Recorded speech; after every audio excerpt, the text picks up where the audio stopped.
passed away? I was actually on my way to his house. We would rehearse every day at 2 o'clock, he and I, in preparation for the evening's rehearsal with the entire crew.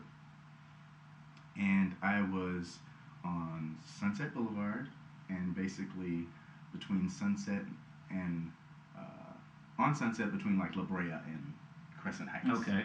When I found out, and I was on the way to his home, as I always would every day for our 2 o'clock rehearsal. And then first the phone rang while I was driving, and it was a cousin of mine from Atlanta, my hometown. And then I was like, oh, that's silly, please. It's always something, you know, so I hung up. And then my mother called, and I was a little more like, at least listening this time. But I was like, oh, please, it's probably just a hoax, you know. The week or two before, supposedly Michael had died of skin cancer. Yeah, I remember. So I told him, I was like, you know, you died of skin cancer last night, right? And he goes, oh, really? You know that? He just laughed it off. So I thought it was another one of those. And then when I heard it on the radio being reported, I listened a little more. And then I finally got a call from Staples Center and said that Michael had indeed been taken to the hospital. Something had happened. Okay. So I just assumed, oh, well, you know, he was rehearsing and he twisted his ankle, or he was playing with the kids and he fell, or he got sick and got a fever and he's dehydrated, or, you know, I never imagined the worst. I never did. And when I got the call to say, you know, something had happened, come to Staples instead of going to the residence, I was like, okay, cool, you know. Just thinking, you know, we've got rehearsal. So when I get to Staples, you know, we just continued. Kenny and Stacy and Michael Bearden and Tony and I, we just continued working. And then you could sort of feel something. Something was in the air. Yeah, everybody's phones were vibrating. There was just a little somber mood because we didn't know, you know. And then we finally were called, and it was, I think either Randy Phillips or Paul Gondor, I believe, called. And, you know, I just saw Kenny's face drop, and I just was like, oh, and that's as far as I got. Nobody knew how to feel or how to react. So we were just silent, you know. And then, of course, as it set in, it became, you know, very emotional, and everyone started to just really sort of react in their own ways. I mean, but it was just like a restrained sort of, you know, because you don't want to believe it. Mm-hmm. You know, I think if people would have let go so soon, it would have made it that much realer. So everyone tried to sort of contain their emotions as long as we could. But you know, when we got confirmation, you know, we all went into a room and we were in the dark and we prayed and we lit a candle, and you know, we just asked, you know, God and the universe to protect his spirit and protect his friends and family and those of us who love him so dearly, and that was really sort of the beginning of, you know, what this part of the journey has become. In your mind, there has been so much speculation. So many people were like, Michael was not ready for it. Michael was only supposed to do 10 concerts, and AEG made it 50 concerts. Mm-hmm. I know about myself when I spoke with Michael. Mm-hmm. Do you think he was ready for the 50 concerts? I absolutely think Michael was ready for the 50 concerts and more. Do you think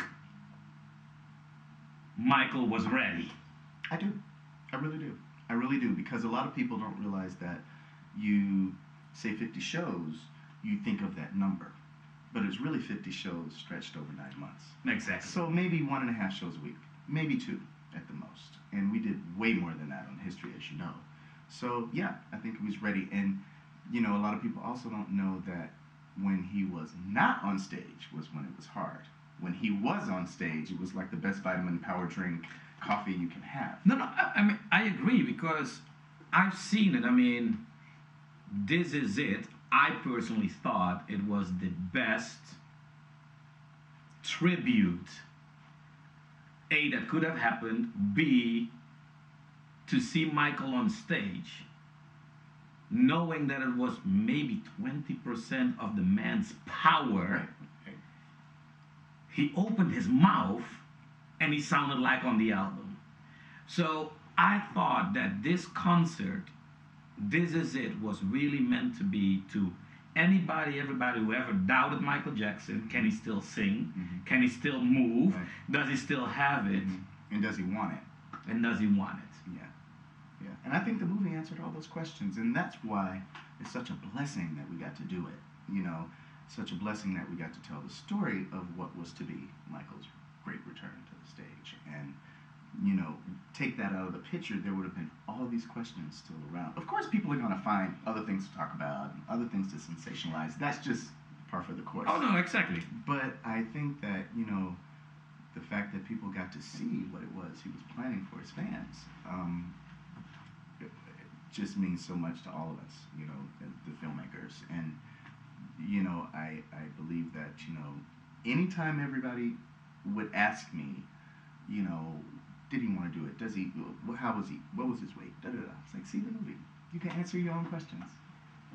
Did you ever have to force Michael to come to rehearsals? Oh yeah, I would tell him, you know, because the thing was, he was doing an album. He was thinking about the next block of shows, you know, because in his mind, once these 50 were done, he wanted to move the entire operation to another place in the world and then keep doing that. You know, and that would be sort of his new way of touring, as opposed to being in a different city every few days, which was very taxing on the body. You know, I can attest to that. But I agree. you know, living out of a suitcase, you land, you normally you don't even see the Yeah. hotel room, and you can pack again. And so I was very happy that that was the way he wanted to do it. You know, be in one place, allow the world in that region to come to him. Great, it's brilliant. So And London was the perfect place. Absolutely. Because you have Germany, France, Italy, the Netherlands, all around you, an hour brilliant. flight. It And was brilliant. It was brilliant. Yeah. And in looking into his eyes and listening to him talk, and you know how excited he was about not only returning to the stage, but returning to the stage with this purpose, to remind people of all of the messages of love and peace that have been in his music and his art for decades. You know, but now that we're experiencing the effects of global warming, and we're seeing, you know, animals becoming more extinct, and we're seeing the rainforest be diminished. You know, that gave him a renewed sort of sense of purpose. And then, of course, the children, his children, were a major force in his reasoning for wanting to do This Is It. And that's what I was told. It's about these messages and the kids. when you were rehearsing at the house, were the kids ever present?